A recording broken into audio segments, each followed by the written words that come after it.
Hello प्यारे बच्चों, स्वागत है आप सबका आपके अपने यूट्यूब चैनल वीर नाइन्थ क्लास मैथ में। और हम कर रहे हैं chapter 1.3 and question number is second. Read out कीजिए क्वेश्चन को। सेकंड क्वेश्चन में लिखा है यू नो दैट, तुम ये जानते हो कि 1/7 इज इक्वल टू 0.142857 के ऊपर बार। यानी कि वो हमसे पहले ही वैल्यू दे के बता रहा है कि 1/7 की वैल्यू है वो ये होती है बेटा, ठीक है। और बार का मतलब है कि ये डिजिट बार बार अपने आप को क्या करेंगे, रिपीट करेंगे, ठीक है। Can you predict what the decimal expansion of, जैसे 1/7 है उसी प्रकार से आपको बताना है 2/7, 3/7, 4/7, 5/7, 6/7। पर कंडीशन क्या बताई है, or without actual doing long division, मतलब आपको डिवाइड नहीं करना। क्या आप 2 को 7 से डिवाइड करने लग जाओ, है ना, फिर आप वैल्यू बताओ, ऐसा नहीं करना आपको, ये इसने मना किया है। आपको प्रिडिक्ट करना है कि कौन से मेथड का आप यूज करोगे, ठीक है। इफ सो, अगर ऐसा होता हो तो हाउ, कैसे ऐसा होता है। तो अगर आपने क्वेश्चन को अच्छे से रीड आउट कर लिया तो मैं क्वेश्चन को थोड़ा सा छोटा कर देता हूं ताकि हम बोर्ड का क्या कर पाए, यूज कर पाए, ठीक है भाई। और क्वेश्चन बड़ा इजी है, ये आज आप यहां सीखोगे ना तो आगे इन फ्यूचर भी तुम इसका यूज करोगे, क्योंकि ये एक मेथड है जिसका यूज करना तुम सीख लोगे ना तो बड़ा इजी हो जाता है। इन फ्यूचर ऐसी कोई चीज आती है तो उसको समझना, ठीक है। बस थोड़ा सा हम क्वेश्चन को छोटा कर लेते हैं क्योंकि आपने क्वेश्चन तो अच्छे से समझ लिया होगा। अब ठीक है, अब हम अपनी कैलकुलेशन को कर पाएंगे। आप बताओ बेटा, हमें क्या गिवन था, हमें गिवन था 1/7 है उसकी वैल्यू गिवन है 0.142857, और उसके ऊपर क्या है बेटा, उसके ऊपर आपका था बार, उसके ऊपर क्या है, बार। इस बार का मतलब ये है कि बेटा ये डिजिट जिनकी जितने के ऊपर बार है ये अपने आप को क्या करेंगे, रिपीट करेंगे। लेकिन वो बात तो यहाँ गिवन थी। अब हमें बताना है 2/7। अब एक बात बताओ, क्या इस 2/7 को मैं क्या 2 × 1/7 लिख सकता हूँ क्या। आप कहोगे बिल्कुल लिख सकते हैं सर, क्योंकि ऊपर न्यूमिनेटर न्यूमिनेटर की मल्टीप्लाई करेंगे, 2 × 1 = 2 2/7 ही आएगा। अच्छा, अब एक बात और बता दो मेरे को, क्या इस 1/7 की जगह, क्या मैं ये ऊपर वाली वैल्यू लिख सकता हूँ क्या। हाँ जी, बिल्कुल लिख सकते हो सर। तो मैंने क्या किया, इसको 2 में 1/7 था, 1/7 की वैल्यू लिख ली मैंने 0.142857, और उसके ऊपर क्या है, बार है। यानी कि अब मैं इसकी 2 से क्या कर दूंगा, मल्टीप्लाई कर दूंगा और अपना रिजल्ट आ जाएगा। कीजिए जरा 2 से मल्टीप्लाई करोगे, पीछे से स्टार्ट करते हैं, है ना। 2 × 7 = 14, कैरी आया 1, ऊपर लिखते रहेंगे। 2 × 5 = 10, 10 और 1 11, कैरी फिर से आया 1, है ना। 2 × 8 = 16, 16 और 1 क्या हो जाएगा, 16 और 1 17, कैरी फिर से क्या आया, 1 आया। 2 × 2 = 4, 4 और 1 कितना हो जाएगा, 5, कैरी कुछ नहीं आया। 2 × 4 = 8, है ना। और फिर 2 × 1 = 2, और आगे क्या है, आगे है 0, 0 से मल्टीप्लाई करेंगे तो 0 आएगा, और इसके ऊपर क्या लग जाएगा, बार लग जाएगा। यानी कि आप कह सकते हो कि जो 2/7 है उसको आप लिख सकते हो 2 × 1/7, और 2 की 1/7 की वैल्यू ये थी, उससे हम मल्टीप्लाई करेंगे, अपना रिजल्ट आ जाएगा। अपना क्या आ जाएगा, रिजल्ट आ जाएगा। कैरी को हटा देते हैं ताकि आप जब इसको अच्छे से देखो तो समझ में आ जाए, क्लियर है। जैसे 2/7 लिखा है बेटा, ठीक उसी प्रकार से अब हम किसको सोल्व करेंगे, अब सोल्व करेंगे बेटा हम 3/7 को। किसको सोल्व करेंगे, 3/7 को। अब मेरे को एक बात तुम बता दो, क्या 3/7 को 3 × 1/7 लिख सकते हैं क्या। आप कहोगे गुरुजी बिल्कुल लिख सकते हैं। तो बताओ, क्या इस 1/7 की जगह, क्या मैं 1/7 की जगह 1/7 का मान लिख दूं। 1/7 का मान क्या था, 0. है ना, 14287 था, और इसके ऊपर क्या था, बार था। यानी कि अब हमें मल्टीप्लाई करनी है, क्या, 3 की मल्टीप्लाई करनी है। किसकी मल्टीप्लाई करनी है, 3 की मल्टीप्लाई करनी है। कीजिए जरा 3 से मल्टीप्लाई। 3 से करेंगे, 3 7 × 21, कैरी कितना आएगा, 2 आएगा, है ना।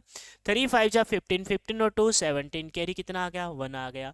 3 8 × 24, 24 और 1 25, कैरी कितना आ गया, 2 आ गया।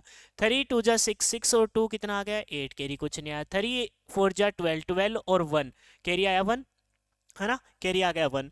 3 1 × 3, 3 और 1 4, यानी कि 0.428571। ये किसकी वैल्यू हो जाएगी, ये वैल्यू हो जाएगी बेटा 3/7 की। जैसे अपनी पहली वैल्यू आई थी ना, पहली वैल्यू किसकी आ गई थी, ये आ गई थी 2/7 की, मैं बॉक्स में बंद कर देता हूँ।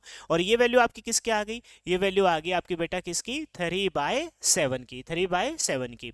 अब हम निकालेंगे किसकी वैल्यू, अब हम निकालेंगे किसकी वैल्यू, 4/7 की। तो बेटा 4/7 को क्या आप 4 इंटू 1/7 लिख सकते हो क्या, आप कहोगे बिल्कुल गुरुजी, जैसे 2/7 को लिखा था, जैसे 3/7 को लिखा था, तो ठीक उसी प्रकार से 4/7 को भी लिख देंगे। अब बताओ 1/4 की जगह, 1/7 की जगह क्या आप 1/7 की वैल्यू रख सकते हो, और वो क्या थी 0.142857 और इसके ऊपर क्या था, बार था।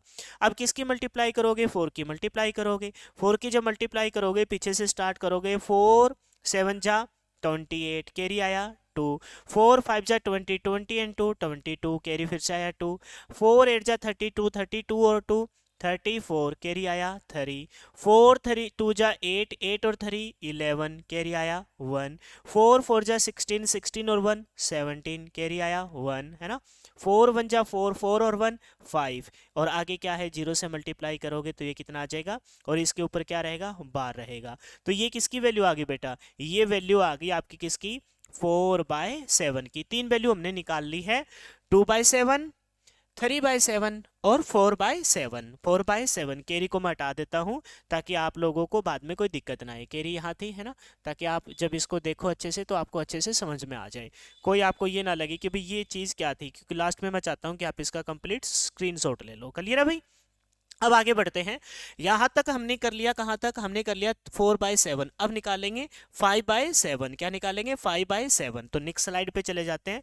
नेक्स्ट स्लाइड में मैं फिर से वही बात बोल रहा हूं बेटा, कि जैसे आपने 2/7 3/7 4/7 लिखा था, तो ठीक उसी प्रकार से आप क्या लिखोगे, 5/7 लिखोगे। और बेटा 5/7 को क्या आप 5 इंटू 1/7 लिख सकते हो क्या, आप कहोगे बिल्कुल गुरुजी, पीछे लिखा है तो इसको भी लिख सकते हैं। और 1/7 को, 1/7 का मान आप क्या रखोगे, 1/7 का मान आपको पता है वो है 0.142857, 0.142 लिख देते हैं, 0.142857। चेक कर लेता हूं मैं कि कहीं गलत ना ले लूं, 142857, 142857, और उसके ऊपर क्या है, बार है। अब किससे मल्टीप्लाई करेंगे, अब इसकी मल्टीप्लाई करेंगे 5 से, 5 से मल्टीप्लाई कीजिए, 5 पीछे से मल्टीप्लाई करोगे, 5 7 जा 35 कैरी कितना आया, 3 आया। छोटा सा लिख लेते हैं, दिखाई दे रहा होगा आपको, ना दिखाई दे तो कोई बात नहीं, अब साइड में है छोटा छोटा, चलो या फिर थोड़ा सा इसको नीचे कर देता हूँ मैं, है ना, ताकि आप लोगों को कोई भी प्रकार की परेशानी ना हो।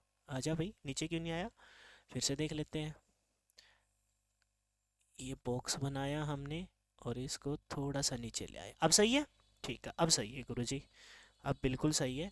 इसको यहाँ से हटाओ, यहाँ से हटाओ, अब ले आते हैं ग्रीन वाला। अब मल्टीप्लाई करो, हम किसकी मल्टीप्लाई कर रहे हैं, 5 की मल्टीप्लाई कर रहे हैं, 5 7 जा 35 कैरी आया 3, 5 5 जा 25, 25 और 3 28 कैरी आएगा 2, 28 का 8 कैरी आया 2, फिर क्या बोलोगे, 5 8 जा 40, 40 और 2 42, है ना, कैरी आएगा कितना 4, 5 2 जा 10, 10 और 4 14 कैरी आएगा 1, 5 4 जा 20, 21 21 कैरी आ गया 2, 5 1 जा 5, 5 और 2 7, और इसके आगे क्या है, 5 की मल्टीप्लाई करोगे 0, और इसके ऊपर क्या आ जाएगा, 12 आ जाएगा। और ये वैल्यू बेटा किसकी आ गई, ये वैल्यू आ गई आपकी किसकी, 5/7 की, 5/7 की। अब लास्ट बच गया, लास्ट में क्या है, लास्ट में है बेटा आपका 6/7, तो लिख लेते हैं 6/7। अब बता दो जरा, क्या 6/7 को आप 6 इंटू 1/7 लिख सकते हो, हाँ जी गुरुजी बिल्कुल लिख सकते हैं। और 1/7 की जगह बेटा क्या आप 6 इंटू 1/7 की वैल्यू जो आपको दे रखी थी वो लिख सकते थे, 142857, याद हो जाएगी आपको, 3 4 बार आपको, 3 4 क्या 5 बार करना है टोटल, अपने आप याद हो जाएगी। अब 6 की मल्टीप्लाई कर दो, 6 की मल्टीप्लाई करोगे तो आपको पता है पीछे से स्टार्ट करोगे, 6 7 जा 42 कैरी कितना आया 4, ठीक है, 6 5 जा 30, 30 और 4 34 कैरी आया 3, 6 8 जा 48, 48 और 3 51 कैरी आया 5, 6 2 जा 12, 12 और 5 17, कैरी आएगा 1, है ना। 6 4 जा 24, 24 और 1 25, कैरी आया 2, 6 1 जा 6, 6 और 2 8, और आगे क्या आ जाएगी 0, और इसके ऊपर क्या हो जाएगा बेटा बार लग जाएगा। हो सकता है कि मैंने कहीं जल्दबाजी में कैलकुलेशन गलत कर दी हो, है ना, मिस्टेक कर दी हो, तो उसको इग्नोर कर देना।